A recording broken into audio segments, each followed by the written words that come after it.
Today, we are breaking down if you meet eligibility for a VA home loan. Just like VA disability compensation, you have to apply. And just because you receive VA disability, it does not mean you can use your VA home loan. Today, I have the amazing David Piatek himself with VA Housing Education. David, go ahead and take it away from here. Thank you, Clay, for having me on again and just kind of going through this because it's important to know if you're actually able to use a VA home loan or not. And the reason why I wanted to do this video is that we see so many veterans go through the process and actually be not eligible to use their VA home loan, and they only find out like a week before. So we're going to go through some of the criteria and why it's important. So to get a certificate of eligibility, one of two ways you can do it. You can either go to va.gov and request your own certificate. So if you have access to like your VA disability, or if you're using the VA portal, you can automatically log into that and request that. The other part is, if you guys want, you can schedule a call with me and I can request that for you, because it's the same system, but for whatever reason, sometimes when we do it on our end, it is a little bit faster to do it. Now, the importance of getting a certificate of eligibility, I would say at least as early as possible, is a couple of different factors, right? So one, you need to understand that the VA home loan itself is a life benefit, so you can use it at any time, right? But there's also minimum time frames that you also have to meet, which we're going to go through this here in a little bit.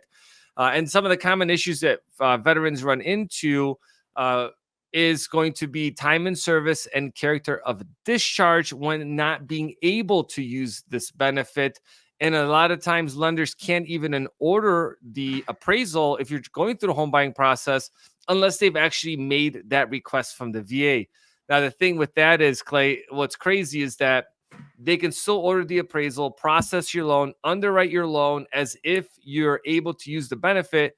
But then again, like about a week out, they'll get that call that says, hey, you know what? You were in the National Guard for 6 years, but you missed that drill weekend. You don't have enough points now to qualify for the military. So it does happen. It's not uncommon for it to happen, but just kind of be aware of that's why we request those, and you should also request it yourself. I got a question for you, David. Yeah.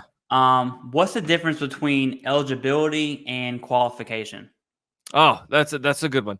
So most veterans are eligible to use their VA home loan, meaning you can get a certificate of eligibility, versus qualification, right? Do you meet the income and credit component and assets and collateral of the property to actually use that VA home loan? So that is a good question, because a lot of times people are like, well, if I should be able to use the VA loan because I have it, but if you can't make any on-time payments on your other liabilities, you won't be able to use that. Now, throughout the next coming months, we'll do some videos around understanding credit and budgeting, because it's something that is lacking in the veteran community that just helps you with overall life, especially if you're going after VA disability, because veterans get those big checks, and what do they spend it on?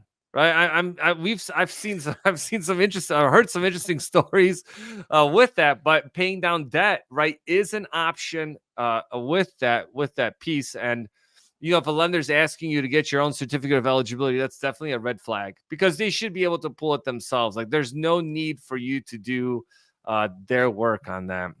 You know what's crazy is I just posted a video the other day talking about how I believe veterans should use their disability to pay off debt because they're in such a unique position of VA compensation. And if I went back in time, not that my younger self would listen to me because I was pretty stubborn then, I'm also stubborn now.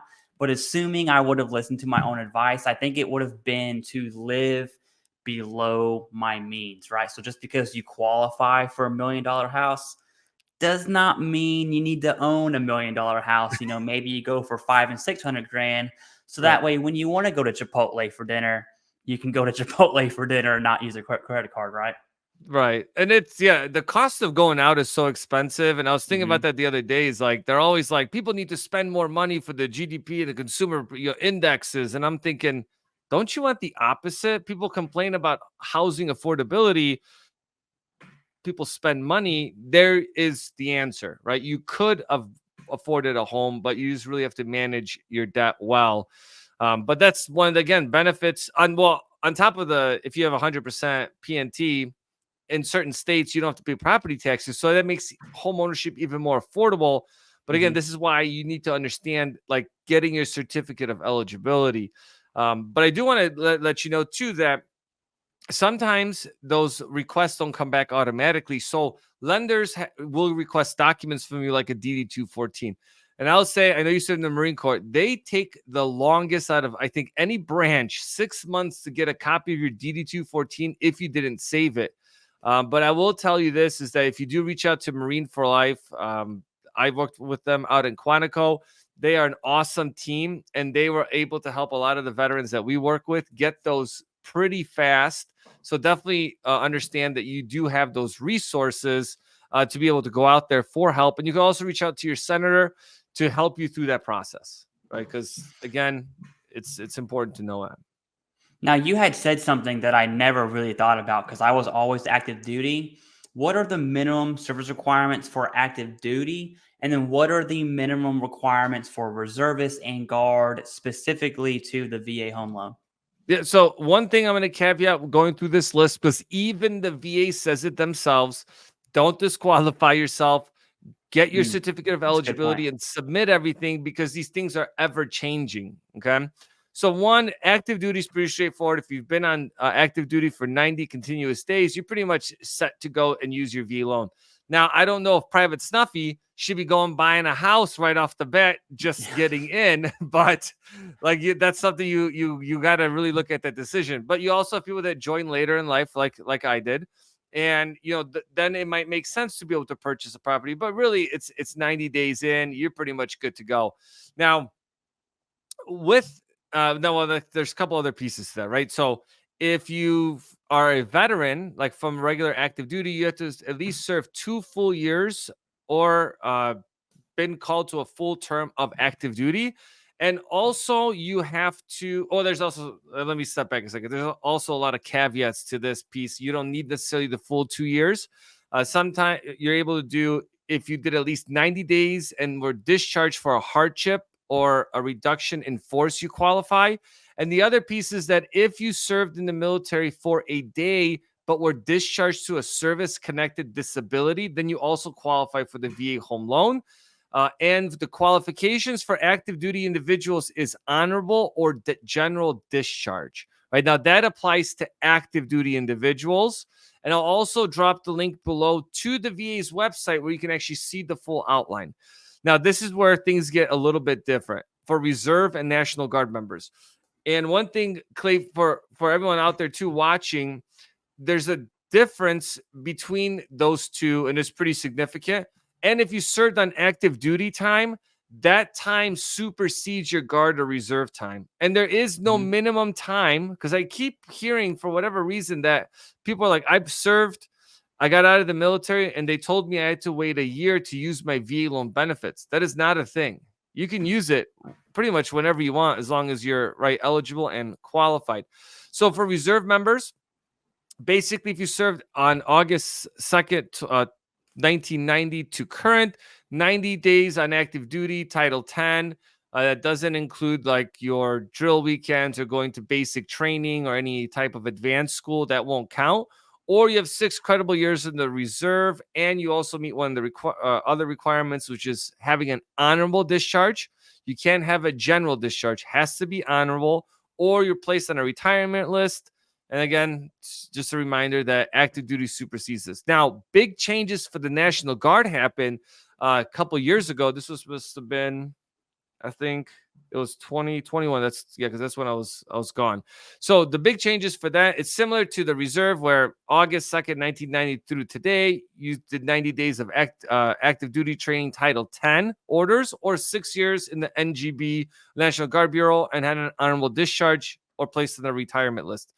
The big change they made a couple years ago, because so many veteran groups were being activated for the riots and COVID, they basically said that any veteran that served 90 cumulative days on Title 32 orders, now I'm going to go through which ones they include, which of 30 of those days were consecutive, then you were able to qualify for the VA loan. And this was retroactive. So now you can actually go back. The Title 32 orders include 316, 502, 503, 204, and 505. Actually, that's 504. So those, so if you fall within that, you can actually go back and get your certificate of eligibility, which I think is pretty crazy to do, because it's unfortunate when someone's been out of the service for 20 years and they're like, I'm just missing how many points. You kind of can't rejoin.